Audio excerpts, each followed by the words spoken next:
మొన్న కేటీఆర్ మల్కాజ్గిరికి వచ్చి నాకన్నా 10 సంవత్సరాలు బచ్చగాడు.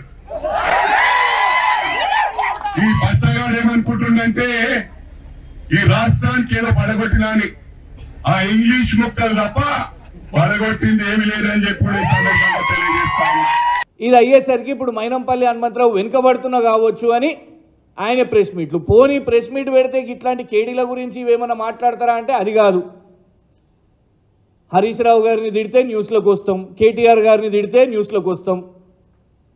కేటీఆర్ గారికి కేవలం ఇంగ్లీషే వచ్చంట, సబ్జెక్ట్ రాదంట. మైనంపల్లి హనుమంతరావు ఎంత కన్ఫ్యూజ్డ్ మనిషి అంటే ఒకసారి ఆయన ఎన్నికల అఫిడవిట్లో బీబీఏ డిగ్రీ అని పెడతాడు, ఇంకోసారి మళ్ళా ఇంటర్మీడియట్ అని పెడతాడు. అరే పోనీ డిగ్రీయా ఇంటర్మీడియటా అని అడిగితే ఎందుకు వచ్చిన పంచాయతీ అని ఈసారి ఎన్నికల అఫిడవిట్లో ఏ డిగ్రీ పెట్టలేదు, ఇంటర్మీడియట్ పెట్టలేదు, డిగ్రీ పెట్టలేదు. ఇంతకు ఏం చదువుకున్నాడో తెలియదు.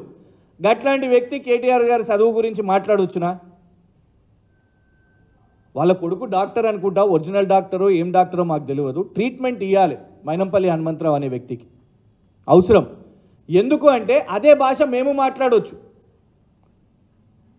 రేవంత్ రెడ్డి మాట్లాడే భాష అది మాట్లాడినందుకే ఏమైంది, బాల్క సుమన్ గారు సమాధానం చెప్పగానే కథం కేసు. గింత పిరికి వల్ల